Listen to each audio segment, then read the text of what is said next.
नमस्कार साथियों, मैं सुनील कुशवाहा स्वागत करता हूं ट्रिपल सी के प्रैक्टिस सेट नंबर 26 में। क्या आपका भी ट्रिपल सी का एग्जाम फरवरी या मार्च मंथ में होने वाला है? तो यह प्रैक्टिस सेट आपके लिए बेहद इंपॉर्टेंट होने वाले हैं। यदि आपने पिछले प्रैक्टिस सेट नहीं देखे हैं तो आप वीडियो सेक्शन पे जाकर वो प्रैक्टिस सेट देख सकते हैं, जो आपके ट्रिपल सी एग्जाम के लिए बेहद इंपॉर्टेंट होने वाले हैं। और साथ ही साथ आपके लिए एक ऐसी किताब के बारे में बताने वाला हूं जिसको पढ़कर आप अपने एग्जाम को बहुत ही आसानी से अच्छी ग्रेड से पास कर सकेंगे। तो आपको वीडियो के अंत तक जरूर जुड़ा रहना है, क्योंकि इस किताब के बारे में मैं आपको पूरी इन्फॉर्मेशन देने वाला हूं। तो चलिए शुरू करते हैं हम पहले क्वेश्चन से, क्योंकि आपके एग्जाम में ट्रू फॉल्स और ऑब्जेक्टिव क्वेश्चन दोनों आते हैं। तो जो आपके ट्रू फॉल्स के प्रैक्टिस सेट चल रहे हैं, तो पूछा गया है जो पहले क्वेश्चन में, डोमेन नेम को आईपी एड्रेस में बदलने का कार्य किसका होता है? तो याद रखेंगे, डोमेन जो डीएनएस होता है इसका काम डोमेन नेम को आईपी में बदलने का कार्य होता है। तो आप कहेंगे बिल्कुल सही है, क्योंकि जो आपका डीएनएस होता है उसका काम होता है डोमेन नेम को आईपी एड्रेस में बदलना, या डीएनएस का कार्य होता है। डीएनएस की फुल फॉर्म होती है डोमेन नेम सिस्टम। याद रखेंगे, जो डीएनएस होता है इसका फुल फॉर्म होता है डोमेन नेम सिस्टम, और आईपी का फुल फॉर्म होता है इंटरनेट प्रोटोकॉल। यदि आपने मैथन क्लास को नहीं देखा है तो आपको वीडियो सेक्शन में जाना है। जैसे आप वीडियो सेक्शन में जाएंगे और पॉपुलर पे क्लिक करेंगे, पॉपुलर पे क्लिक करने के बाद आपके सामने कुछ मैथन क्लास आ जाएंगे। जैसे आपकी 600 क्वेश्चन, 1100 क्वेश्चन, 1000 क्वेश्चन, 500 क्वेश्चन, काफ़ी सारी मैथन क्लास आ जाएंगी। तो आपके एग्जाम में लगभग 20 दिन का समय बचा हुआ है। तो आपको इन 20 दिनों में पूरी मैथन क्लास को कंप्लीट कर लेनी है। यकीन मानिए, आप अपने ट्रिपल सी एग्जाम को बहुत ही आसानी से और बहुत ही अच्छी ग्रेड से पास कर सकेंगे। आपको प्रैक्टिस सेट देखते चले हैं, और ये कोर्स जो मैं आपको बता चल रहा हूँ, प्रकार से आप तैयारी करेंगे तो अपने एग्जाम में आप अपना अच्छा स्कोर कर पाएंगे। तो नेक्स्ट क्वेश्चन है, पूछा गया है ब्लूटूथ एक वायर्ड तकनीक है? तो आप कहेंगे बिल्कुल नहीं, ब्लूटूथ एक वायरलेस तकनीक है। ब्लूटूथ एक वायरलेस तकनीक है जिसका प्रयोग डिवाइस के बीच डेटा ट्रांसफर करने के लिए किया जाता है। जैसे आप देख सकते हैं मोबाइल और हेडफोन। अगले क्वेश्चन में पूछा गया है यूपीआई और एईपीएस। यूपीआई और एईपीएस दोनों एनपीसीआई द्वारा विकसित डिजिटल भुगतान प्रणालियां हैं। तो आप कहेंगे बिल्कुल सही है, क्योंकि जो आपका यूपीआई होता है यूपीआई का फुल फॉर्म होता है यूनिफाइड पेमेंट इंटरफेस, और एईपीएस का फुल फॉर्म होता है आधार इनेबल्ड पेमेंट सिस्टम। एनपीसीआई का फुल फॉर्म होता है national payment corporation of India. तो कहा गया है जो आपका यूपीआई और एईपीएस होता है दोनों एनपीसीआई द्वारा विकसित डिजिटल भुगतान प्रणालियां हैं। तो बिल्कुल सही है, फुल फॉर्म आप देख सकते हैं यूपीआई का full form unified payment interface. जो फुल फॉर्म आपको बता रहा हूँ, आपको सारी फुल फॉर्म एग्जाम में कोई भी फुल फॉर्म पूछ सकता है, तो आपको ये सारी फुल फॉर्म लिख लेनी है। यदि आपको याद रहे तो अच्छी बात है, और आपको साथ साथ लिख लेनी है। नेक्स्ट क्वेश्चन में पूछा गया है लिब्रे ऑफिस राइटर में मेल मर्ज की सुविधा नहीं होती। तो आप कहेंगे ऐसा बिल्कुल नहीं होता, क्योंकि हमारे लिब्रे ऑफिस राइटर में मेल मर्ज की सुविधा होती है, जिसका प्रयोग होता है एक जैसे डॉक्यूमेंट अलग अलग नामों और पते तक भेजने के लिए मेल मर्ज का प्रयोग होता है। इसलिए इसका आंसर होगा फॉल्स। क्वेश्चन को आपको अच्छे से पढ़ना है। आपके एग्जाम में 100 क्वेश्चन आते हैं, कोई नेगेटिव मार्किंग नहीं होती। नेक्स्ट क्वेश्चन में पूछा गया है ओटीपी हमेशा 10 अंकों का होता है। तो आप कहेंगे जरूरी नहीं, ओटीपी हमेशा 10 अंकों का हो। तो ओटीपी का फुल फॉर्म होता है वन टाइम पासवर्ड। याद रखेंगे, ओटीपी का full form one time password होता है, और यह आमतौर पर 4 से 6 अंकों का होता है। 10 अंकों की कोई निश्चित सीमा नहीं है कि 10 ही अंकों का हो। अगले क्वेश्चन में पूछा गया है एंड्रॉयड एक ओपन सोर्स ऑपरेटिंग सिस्टम है। तो बिल्कुल आपका जो एंड्रॉयड है वह एक प्रकार का ओपन सोर्स ऑपरेटिंग सिस्टम है, जिसे गूगल द्वारा विकसित किया गया है। पूछ सकता है एंड्रॉयड ऑपरेटिंग सिस्टम को किसके द्वारा विकसित किया गया है? तो आप कहेंगे सर गूगल द्वारा इसको विकसित किया गया है। नेक्स्ट क्वेश्चन है, पूछा गया है कंट्रोल प्लस F2 का प्रयोग प्रिंट प्रीव्यू खोलने के लिए होता है। तो आप कहेंगे बिल्कुल सही, कंट्रोल प्लस 2 के माध्यम से हम प्रिंट प्रीव्यू खोल सकते हैं, लेकिन किसमें? एमएस वर्ड में। एमएस वर्ड में प्रिंट प्रीव्यू खोलने के लिए किसका प्रयोग करते हैं? तो कंट्रोल प्लस F2 का प्रयोग करते हैं। और आप यदि लिब्रे ऑफिस राइटर में प्रिंट प्रीव्यू खोलना चाहते हैं तो आपको उसके लिए control plus shift plus O का प्रयोग करना होगा। नेक्स्ट क्वेश्चन में पूछा गया है फॉर्मेटिंग का अर्थ डेटा को अस्थायी रूप से छिपाना होता है। तो फॉर्मेटिंग होता है क्या? इसका अर्थ डेटा को अस्थायी रूप से छिपाना होता है। तो आप कहेंगे ऐसा नहीं है, फॉर्मेटिंग से डेटा पूरी तरह से मिट जाता है, छिपता नहीं। जैसे आपने उसको बोल्ड कर दिया, जैसे आपने किसी प्रकार से उसमें एडिटिंग की, तो वो क्या होता है? छिपता, अस्थायी रूप से छिपता नहीं है, वो आपका क्या होता है? वो मिट जाता है। नेक्स्ट क्वेश्चन में पूछा गया आईएमपीएस सेवा केवल कार्य दिवसों पर ही उपलब्ध होती है। जो आपकी आईएमपीएस सुविधा होती है, इमीडिएट पेमेंट सर्विस, आपकी ये 24/7 चालू होती है। ऐसा नहीं है सिर्फ कार्य दिवसों पर ही उपलब्ध हो, ये हमें 24 घंटे और सप्ताह के 7 दिन उपलब्ध होती है। फुल फॉर्म जरूर याद रखेंगे, immediate payment service. Next question में पूछा गया है एईपीएस के लिए इंटरनेट की आवश्यकता नहीं होती। तो जो आपका एईपीएस होता है क्या, उसमें इंटरनेट की आवश्यकता नहीं होती? तो एक प्रकार से कह सकते हैं एईपीएस में आपके इंटरनेट की आवश्यकता नहीं होती, क्या है? क्योंकि यह आपका बायोमेट्रिक और इंटरनेट पर आधारित है। इसको वो जो और माइक्रो एटीएम के माध्यम से आपका ऑफलाइन कार्य करता है। सभी जगह ऑफलाइन कार्य नहीं करता, लेकिन माइक्रो एटीएम के माध्यम से ये ऑफलाइन कार्य करता है। एईपीएस का फुल फॉर्म होता है आधार इनेबल्ड पेमेंट सिस्टम। अगले क्वेश्चन में पूछा गया है प्रेजेंटेशन में जो आपका स्लाइड ट्रांजिशन होता है इसका कोई विकल्प नहीं होता है। तो आप कहेंगे यदि लिब्रे ऑफिस इम्प्रेस में जो हमारा लिब्रे ऑफिस इम्प्रेस है जिसको पावर पॉइंट के नाम से जानते हैं, प्रेजेंटेशन के नाम से जानते हैं, यदि उसमें हमारा स्लाइड ट्रांजिशन नहीं होगा तो मतलब ही क्या है, यदि हम उसमें अपनी अच्छी स्लाइड नहीं बना पाएंगे, ट्रांजिशन नहीं लगा पाएंगे तो वो कोई हम उसका काम लिब्रे ऑफिस राइटर में ही कर पाएंगे। यदि उसमें ट्रांजिशन नहीं लग रहा है तो इसका आंसर होगा गलत, क्योंकि जो लिब्रे ऑफिस इम्प्रेस होता है उसमें जो प्रेजेंटेशन होता है उसमें आपकी स्लाइड में ट्रांजिशन लगता है। उसमें दो प्रकार से एनिमेशन लगते हैं, एक आपका ट्रांजिशन लगता है और दूसरा आपका एनिमेशन लगता है। नेक्स्ट क्वेश्चन है पूछा गया है इनक्रिप्शन डेटा को असुरक्षित बनाता है, जो इनक्रिप्शन होता है वो डेटा को असुरक्षित बनाता है। तो आप कहेंगे बिल्कुल नहीं, जो इनक्रिप्शन होता है वो डेटा को सुरक्षित बनाता है।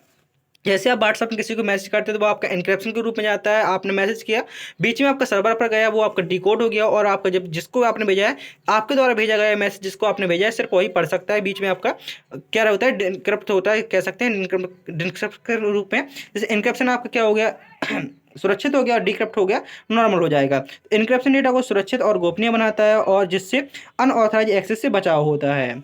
अगले क्वेश्चन में पूछा गया है सीपीयू को कंप्यूटर मस्तिष्क कहा जाता है। तो आप कहेंगे बिल्कुल सही है।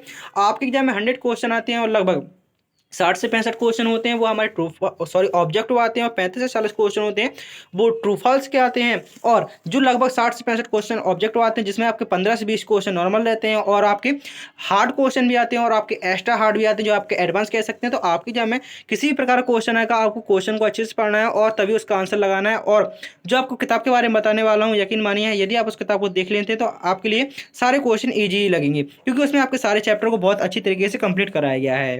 नेक्स्ट क्वेश्चन है पूछा गया .ods लिब्रे ऑफिस राइटर से संबंधित होती हैं। तो आप कहेंगे क्योंकि जो आपका .ods एक्सटेंशन होता है वो आपके लिब्रे ऑफिस कैल्क का होता है, ना कि लिब्रे ऑफिस राइटर का। लिब्रे ऑफिस राइटर का जो एक्सटेंशन होता है वो होता है .odt। लिब्रे ऑफिस राइटर की जो फाइल संबंधित होती हैं वो किससे होती हैं, तो .odt से संबंधित होती हैं, जबकि लिब्रे ऑफिस कैल्क की जो फाइल होती हैं वो हमारे ods से संबंधित होती हैं। आप यहाँ पर देख सकते हैं नीचे डिस्क्रिप्शन में। अगले क्वेश्चन में पूछा गया है QR कोड केवल लिंक ही स्टोर कर सकता है, टेस्ट नहीं। तो आप कहेंगे QR कोड हम किसी भी चीज़ का बना सकते हैं, हम किसी फाइल या किसी फोटो किसी भी चीज़ का हम QR कोड जनरेट करवा सकते हैं। तो उसमें ऐसा नहीं है कि हमेशा लिंक ही उसमें हो, किसी प्रकार से वो फोटो भी हो सकती है। तो जरूरी नहीं कि वो हमेशा लिंक के लिए प्रयोग हो, आपका उसमें टेक्स्ट भी हो सकता है, लिंक भी हो सकती है, ईमेल हो सकता है, फ़ोन नंबर भी आदि स्टोर किए जा सकते हैं। अगले क्वेश्चन में पूछा गया है DNS IP एड्रेस को डोमेन बदलता है। तो आप कहेंगे DNS को हमने पहले ही क्वेश्चन में पढ़ा था, यदि डोमेन नेम को आईपी एड्रेस में बदलना है तो डीएनएस का प्रयोग करते हैं। और आपको कमेंट बॉक्स में बताना है, जो मैंने आपको पहले ही क्वेश्चन बताया थी कि डीएनएस की फुल फॉर्म क्या होती है, तो डीएनएस की फुल फॉर्म आपको कमेंट बॉक्स में बताना है कि डीएनएस की फुल फॉर्म क्या होती है। नेक्स्ट क्वेश्चन, चैट जीपीटी एक रूल बेस्ड सिस्टम है। जो आपका चैट जीपीटी है क्या है, एक रूल बेस्ड सिस्टम है। तो आप कहेंगे बिल्कुल गलत। चैट जीपीटी एक आपकी मशीन लर्निंग आधारित एआई मॉडल है, ये रूल बेस्ड सिस्टम नहीं है। नेक्स्ट क्वेश्चन में पूछा गया है पीडीएफ का पूरा नाम पर्सनल डेटा फॉर्मेट है। तो आप कहेंगे नहीं, कि जो पीडीएफ होता है पीडीएफ का फुल फॉर्म होता है पोर्टेबल डॉक्यूमेंट फॉर्मेट। आप नीचे फुल फॉर्म देख सकते हैं, पीडीएफ का फुल फॉर्म होता है पोर्टेबल डॉक्यूमेंट फॉर्मेट। और आपको वीडियो के अंत में जरूर बताना है कि टोटल आपने 50 क्वेश्चनों में से कितने क्वेश्चनों के आंसर सही दिए। कंट्रोल+P का प्रयोग पेज नंबर डालने के लिए होता है। तो आप कहेंगे शुरू से बचपन से पढ़ते आए हैं, कंट्रोल+P का प्रयोग होता है प्रिंट करने के लिए, ना कि पेज नंबर डालने के लिए। अगले क्वेश्चन में पूछा गया कंट्रोल+Z का प्रयोग अंडो करने के लिए किया जाता है। तो कंट्रोल+Z होता है इसका प्रयोग अंडो करने के लिए होता है, और जो कंट्रोल वायु होता है उसका प्रयोग रीडो करने के लिए। अगले क्वेश्चन में पूछा गया है ऑपरेटिंग सिस्टम यूजर और हार्डवेयर के बीच इंटरफेस प्रदान करता है। जो हमारा ऑपरेटिंग सिस्टम होता है क्या यह यूजर और हार्डवेयर के बीच इंटरफेस का कार्य प्रदान करता है। आपसे क्वेश्चन पूछ सकता है यूजर और हार्डवेयर के बीच इंटरफेस का कार्य कौन करता है, तो वो हमारा ऑपरेटिंग सिस्टम करता है, इसलिए इसका आंसर होगा सही। नेक्स्ट क्वेश्चन, आईपी स्पूफिंग एक ईमेल सुरक्षा तकनीक है। तो आप कहेंगे सुरक्षा तकनीक नहीं है, ये हमारा साइबर अटैक के अंतर्गत आता है जिसमें नकली आईपी एड्रेस का प्रयोग किया जाता है। नेक्स्ट क्वेश्चन, क्वेश्चन नंबर 23 में पूछा गया है वाईफाई का पूरा नाम वायरलेस फिडेलिटी होता है। तो आपका आंसर बिल्कुल सही होगा, क्योंकि जो वाईफाई होता है वाईफाई का फुल फॉर्म वायरलेस फिडेलिटी होता है। जैसे आपको मोबाइल का नेट खत्म हो जाए तो आप कहते हैं हॉटस्पॉट खोल दीजिए, आप अपने मोबाइल का, भाई साहब मुझे अपने कुछ काम जरूरी करना है, मुझे वाईफाई कनेक्ट करना है, तो अगले व्यक्ति जब हॉटस्पॉट खोलता है तभी आपका वाईफाई कनेक्ट होता है। अगले क्वेश्चन में पूछा गया है क्लिप बोर्ड एक समय में कई आइटम सेव हो सकते हैं। तो आप कहेंगे बिल्कुल सही है। जो क्लिप बोर्ड होता है, आप कुछ भी टेक्स्ट को कॉपी करते हैं, कट करते हैं, तो वो सारा हमारा कहाँ पर सेव होता है, तो वो सारा हमारा क्लिप बोर्ड में सेव होता है। और क्लिप बोर्ड को खोलने के लिए विंडो प्लस बी का शॉर्टकट कुंजी का प्रयोग किया जाता है एमएस वर्ड में। नेक्स्ट क्वेश्चन है पूछा गया क्वेश्चन नंबर 25 में, स्प्रेडशीट में जो आपका ब्लैंक काउंट फंक्शन होता है यह खाली सेल्स की गिनती करता है। जो आपका लिब्रे ऑफिस में लिब्रे ऑफिस कैल्क होता है उसमें जो आपकी स्प्रेडशीट होती है वो एक काउंट ब्लैंक फंक्शन होता है, वो क्या करता है खाली सेल्स की गिनती करता है। तो आप कहेंगे बिल्कुल सही है। इस प्रकार से यहाँ पर आपके 25 क्वेश्चन पूरे होते हैं और टोटल आपके 50 क्वेश्चन होने वाले। जो आपको किताब के बारे में बताने वाला था वो किताब आपकी ट्रिपल सी दिव्यास्त है। इस किताब में आपके लिए सारे चैप्टर जो आपके सारे चैप्टर कराए गए हैं, जैसे आपका Libre Office Writer, Libre Office Impress, introduction to computer, operating system, internet, W network topology, सारे चैप्टर की वन लाइनर क्वेश्चन है। लगभग आपके 100 पेज के क्वेश्चन है और 150 पेज में आपके एमसीक्यू भी है। प्रत्येक चैप्टर की थ्योरी है, उसके बाद प्रत्येक चैप्टर के आपके एमसीक्यू भी हैं, उसके बाद आपके लिए पेपर भी पड़े हुए हैं बाद में। तो यकीन मानिए ये दिव्यास्त आपके लिए एक प्रकार से दिव्यास्ती होने वाला है, क्योंकि यह इसके माध्यम से यदि आप एक बार इसको परचेज कर लेते हो और पूरा पढ़ के चले जाते हैं तो आप ट्रिपल सी एग्जाम को बहुत ही आसानी से, क्योंकि इसमें जो आपका ट्रिपल सी का नाइलेट का ऑफिशियल सिलेबस है, जो संस्था एग्जाम कराती है उसका ऑफिशियल सिलेबस पूरा बहुत ही अच्छे से कराया गया है। मैंने इस किताब को अपने ही हाथों से पूरा 6 महीने में लिखा है। तो यकीन मानिए यह किताब आपके लिए बहुत ज़्यादा इंपॉर्टेंट होने वाली है और 1 फरवरी को इसकी लॉन्चिंग है। और यदि आप इस किताब को लेना चाहते हैं तो आप दी हुई मोबाइल नंबर पर संपर्क कर सकते हैं और आप हमारे टेलीग्राम ग्रुप पर भी मैसेज कर सकते हैं, वहाँ पर भी आपको किताब मिल जाएगी। अभी किताब का प्राइस 99 है, लेकिन 1 फरवरी को इसकी लॉन्चिंग होने वाली है। तो मेरा कहना रहेगा कि आप यदि इस किताब को 1 फरवरी को लेते हैं तो आपके लिए विशेष ऑफर रहेगा। तो इस ऑफर का आप जरूर लाभ लें। ये किताब आपकी 1 फरवरी दिन रविवार 2026 को आने वाली है, तो आप इस किताब का ऑफर जरूर लें। याद रखें 1 फरवरी को। अभी आप कोई भी किताब, मैं यही कह सकता हूँ कि यदि आप इस वीडियो को अभी देख रहे हैं वर्तमान, तो आपको ये किताब अभी नहीं लेनी चाहिए, क्योंकि इसका प्राइस अभी 99 है। यदि आप 1 फरवरी को लेते हैं तो जरूर आपको इसमें कम से कम 30% का ऑफर मिलेगा, और इससे ज़्यादा हो जाए तो वो कह नहीं सकते, लेकिन कम से कम आपको 30% का ऑफर मिलने वाला है। नेक्स्ट क्वेश्चन है पूछा कि इसलिए वीडियो को सभी साथियों में जरूर भेज दें, क्योंकि ट्रिपल सी का दिव्यास्त आ चुका है यूट्यूब पर, पहली बार ही होने वाला है। क्योंकि इससे पहले आपको कहीं पर भी ऐसा नहीं मिलेगा कि उसमें आपकी थ्योरी भी हो, थ्योरी के साथ साथ एमसीक्यू भी हो, और एमसीक्यू थोड़ी बहुत 10 20 50 नहीं, प्रत्येक चैप्टर के कम से कम 100 क्वेश्चन कह सकते हैं। जैसे मैंने खुद ही किताब बनाई तो मुझे बहुत किताब के बारे में जानकारी है। प्रत्येक चैप्टर जो इंपोर्टेंट पॉइंट है, वीक से वीक और स्ट्रॉन्ग से स्ट्रॉन्ग, सारे आप सारे जो टॉपिक हैं वो कह सकते हैं सारे टॉपिक कंप्लीट हैं। उसके बाद जो प्रत्येक, जैसे आपका जो पहला चैप्टर है इंट्रोडक्शन टू कंप्यूटर है, उसके मैंने 220 प्लस क्वेश्चन लिए हैं। जो आपका ऑपरेटिंग सिस्टम जिस क्वेश्चन पूछता है उसके 200 प्लस क्वेश्चन लिए हैं। लिब्रे ऑफिस राइटर के आपके लगभग 150 क्वेश्चन है। लिब्रे ऑफिस कैल्क के 120 या 150 समथिंग है।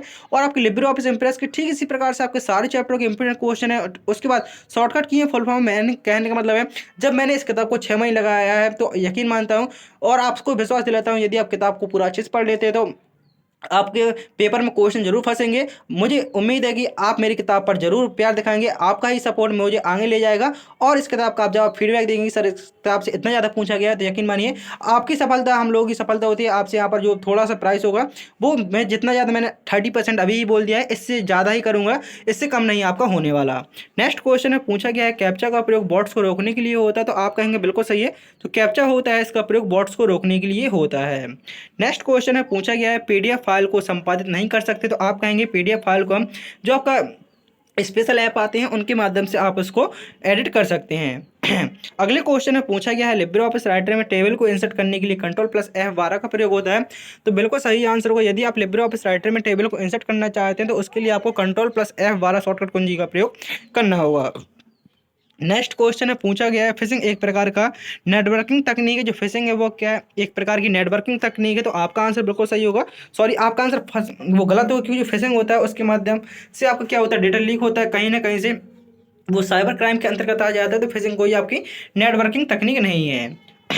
अगले क्वेश्चन में पूछा गया है लिब्रे ऑफिस राइटर में ड्रॉप कैप विकल्प उपलब्ध होता है। जो आपका लिब्रे ऑफिस राइटर होता है क्या इसमें ड्रॉप कैप विकल्प उपलब्ध होता है। तो आपका आंसर होगा बिल्कुल सही। नेक्स्ट क्वेश्चन में पूछा गया है स्प्रेडशीट में केवल टेस्ट डेटा ही डाला जा सकता है। मतलब कहने का जो आपका लिब्रे ऑफिस स्प्रेडशीट है, जो आपका लिब्रे ऑफिस कैल्क जिसको आप स्प्रेडशीट के नाम जानते हैं, उसमें केवल डेटा ही डाला जा सकता है। तो आप कहेंगे नहीं, इसमें हम टेक्स्ट को भी डाल सकते हैं, डेटा भी डाल सकते हैं, फॉर्मूला डाल सकते हैं, सारी चीज़ डाल सकते हैं, जो भी हमारा मन होगा उसको हम इसमें इंसर्ट कर सकते हैं। नेक्स्ट क्वेश्चन है पूछा गया है डिजिटल इंडिया के तहत हर गांव में ऑप्टिकल फाइबर पहुंचाया जाना लक्ष्य है। तो आप कहेंगे बिल्कुल सही, भारत नेट परियोजना इसका हिस्सा है। नेक्स्ट क्वेश्चन है पूछा गया है Ctrl+H का प्रयोग फाइंड एंड रिप्लेस करने के लिए होता है। तो आप कहेंगे बिल्कुल सही है, क्योंकि जो आपका लिब्रे ऑफिस राइटर में Ctrl+H शॉर्टकट कुंजी होती है, इसका प्रयोग होता है फाइंड एंड रिप्लेस करने के लिए। अगले क्वेश्चन में पूछा गया है ईमेल में सीसी और बीसीसी का फुल फॉर्म क्या होता है। तो सबसे पहले फुल फॉर्म जानेंगे। ईमेल में सीसी और बीसीसी की फील्ड है, तो आप कहेंगे बिल्कुल सही, जो ईमेल में आपके सीसी और बीसीसी होता है। ईमेल में सीसी का फुल फॉर्म होता है कार्बन कॉपी और बीसीसी का फुल फॉर्म होता है ब्लाइंड कार्बन कॉपी। आपसे फुल फॉर्म कोई पूछेगा तो आप इन फुल फॉर्म को लगा पाएंगे। जो मैंने आपको किताब के बारे में बताया, जब तक आपकी किताब नहीं आ रही है तब तक आपको मैथ एंड कंप्लीट कर लेनी है, और जो आपके प्रैक्टिस सेट चल रहे हैं इनको आपको साथ साथ पढ़ते जाना है। नेक्स्ट क्वेश्चन है पूछा गया यदि आप लिब्रे ऑफिस राइटर में जो अपने टेबल को टेस्ट में बदला जा सकता है, जो आपकी टेबल है क्या आप उसको टेस्ट में बदल सकते हैं? तो बिल्कुल आप उसको बदल सकते हैं। अगले क्वेश्चन में पूछा गया डॉट ओडीपी फाइल जो होती है वो कैल्क का जो कैल्क होता है उसका एक्सटेंशन नेम होता है। तो आप कहेंगे नहीं, क्योंकि जो आपका जो डॉट ओडीपी होता है वो हमारी फाइल किसकी होती है? लिब्रे ऑफिस इम्प्रेस की होती है, जिसको प्रेजेंटेशन के नाम से जाना जाता है। डॉट ओडीपी फाइल हमारी किसकी होती है? तो वो हमारी प्रेजेंटेशन की होती है, जिसको इम्प्रेस के रूप में जाना जाता है। और जो लिब्रे ऑफिस कैल्क होता है उसका एक्सटेंशन नेम आप कमेंट बॉक्स में बताएं, क्योंकि मैंने आपको शायद अभी 2 से 3 क्वेश्चन पहले ही बताया था कि जो आपका लिब्रे ऑफिस कैल्क होता है उसका एक्सटेंशन नेम क्या होता है। अगले क्वेश्चन में पूछा गया है ई हॉस्पिटल प्लेटफॉर्म ई गवर्नेंस का हिस्सा है। जो आपका ई हॉस्पिटल प्लेटफॉर्म है वो ई गवर्नेंस का हिस्सा है, तो आपका आंसर होगा बिल्कुल सही। नेक्स्ट क्वेश्चन में पूछा गया है रैम एक नॉन वोलेटाइल मेमोरी। तो रैम आपकी एक नॉन वोलेटाइल मेमोरी नहीं है, क्या ये है? एक वोलेटाइल मेमोरी है। जो नॉन वोलेटाइल मेमोरी है वो कौन सी है? तो वो आपकी रोम कहलाती है। रोम का फुल फॉर्म होता है रीड ओनली मेमोरी, और रैम का फुल फॉर्म होता है रैंडम एक्सेस मेमोरी। अगले क्वेश्चन में पूछा गया है कंट्रोल प्लस के का प्रयोग हाइपरलिंक जोड़ने के लिए होता है। तो आप कहेंगे बिल्कुल सही, इसका प्रयोग हम लिब्रे ऑफिस राइटर और एमएस वर्ड में दोनों में कर सकते हैं यदि आप हाइपरलिंक को ऐड करना चाहते हैं। क्यूआर कोड केवल टेक्स्ट को स्टोर कर सकता है, यूआरएल नहीं, तो आंसर हो गलत। यूआरएल का फुल फॉर्म होता है यूनिफॉर्म रिसोर्स लोकेटर। जैसे मैंने बताया था जो आपका क्यूआर कोड होता है वो किसी भी चीज़ को स्टोर कर सकता है जिसको आपको स्टोर करवाना चाहो। आईपी एड्रेस जो आपका IPv6 एड्रेस होता है क्या यह 64 बिट का होता है? तो आप कहेंगे नहीं, क्योंकि जो आपका IPv6 एड्रेस होता है यह 128 बिट का होता है, ना कि 64 बिट का। जो IPv4 एड्रेस होता है वह आपका 32 बिट का होता है, जबकि जो IPv6 एड्रेस होता है वह 128 बिट का होता है। नेक्स्ट क्वेश्चन में पूछा गया है रैनसमवेयर डेटा को लॉक करके फिरौती मांगता है। तो बिल्कुल सही आंसर होगा, क्योंकि जो रैनसमवेयर होता है वो डेटा को लॉक करके फिरौती मांगने का कार्य करता है। अगले क्वेश्चन में पूछा गया है प्रेजेंटेशन में स्लाइड शो करने के लिए F5 का प्रयोग करते हैं। जो प्रेजेंटेशन होता है ये उसमें आप यदि स्लाइड शो करना चाहते हैं तो क्या उसके लिए आपको F5 का प्रयोग करना होगा? तो बिल्कुल सही है। यदि आप लिब्रे ऑफिस इम्प्रेस में जो आपने स्लाइड बनाई हो आप उनको देखना चाहते हैं तो उसके लिए आपको F5 शॉर्टकट कुंजी का प्रयोग करना होगा। पूछा गया है फॉर्मेटिंग में रिकवर नहीं होता, कह सकते हैं जो फॉर्मेटिंग होता है उससे डेटा रिकवर नहीं हो सकता, तो आप कहेंगे बिल्कुल सही। नेक्स्ट क्वेश्चन पूछा गया है नेफ्ट सेवा रियल टाइम होती है। जो नेफ्ट होता है क्या उसके माध्यम से आप पैसे का ट्रांसफर करते हैं तो रियल टाइम में पहुंच जाता है, जैसे आप यूपीआई के माध्यम से करते हैं तो ऐसा नहीं होता। नेफ्ट में कम से कम आपको 1 से 2 घंटे का समय लगता है, और नेफ्ट की फुल फॉर्म होती है नेशनल इलेक्ट्रॉनिक फंड ट्रांसफर। अगले क्वेश्चन में पूछा गया है एआई का फुल फॉर्म ऑटोमेटिक इनपुट है। तो आप कहेंगे बिल्कुल नहीं, एआई का फुल फॉर्म होता है आर्टिफिशियल इंटेलिजेंस। इसका प्रयोग कंप्यूटर की 5वीं पीढ़ी में किया गया था। कीबोर्ड एक आउटपुट डिवाइस है, तो आंसर होगा फॉल्स, क्योंकि कीबोर्ड हमारी एक इनपुट डिवाइस है जिसका प्रयोग होता है कंप्यूटर को इनपुट देने के लिए। अगले क्वेश्चन में पूछा गया है डिजिटल सिग्नेचर को वैध प्रमाणन संस्था द्वारा जारी किया जाता है। तो आंसर होगा आपका सही। नेक्स्ट क्वेश्चन में पूछा गया है लिब्रे ऑफिस कैल्क में काउंट फंक्शन खाली सेल्स को गिनता है। जो लिब्रे ऑफिस कैल्क में काउंट फंक्शन होता है क्या वह खाली सेल्स को गिनता है? तो आप कहेंगे नहीं, क्योंकि जो काउंट फंक्शन होता है वो सिर्फ नंबर्स को गिनता है। यदि सेल में नंबर है तो उन सभी को गिनने का कार्य किसका होता है? काउंट फंक्शन का होता है। आज की क्लास का आपका अंतिम क्वेश्चन जिसमें पूछा गया है कंप्यूटर वायरस केवल हार्डवेयर को नुकसान पहुंचाता है, तो आंसर हो गलत, क्योंकि जो कंप्यूटर वायरस होता है मुख्यतः सॉफ्टवेयर और डेटा को नुकसान पहुंचाता है, ना कि आपके कीबोर्ड माउस को। तो इस प्रकार से यहाँ पर आपके 50 क्वेश्चन पूरे होते हैं। उम्मीद करता हूँ कि आपको वीडियो पसंद आया होगा। जो मैंने आपको किताब के बारे में बताया वो किताब आपकी 1 फरवरी को लॉन्च होने वाली है, तो वीडियो को ज़्यादा से ज़्यादा सभी साथियों में शेयर करें। जब तक आप ये मैथ क्लास देख सकते हैं आपके सामने कुछ मैथ क्लास आई होंगी, और साथ साथ आपके प्रत्येक टॉपिक के वीडियो चल रहे हैं। जैसे आपने इंटरनेट टॉपिक के वीडियो पूरा कंप्लीट कर चुके थे, और आपका जो वीडियो आया है वो आपका वीडियो आया है पहले चैप्टर का जिसका नाम है इंट्रोडक्शन टू कंप्यूटर, उसका जो पहला वीडियो आ चुका है, तो आप उस वीडियो को भी देख सकते हैं जिसमें आपका पहला चैप्टर बहुत अच्छे से कंप्लीट कराया गया है। मिलते हैं अगली वीडियो में, जब तक के लिए जय हिंद, जय भारत, वंदे मातरम।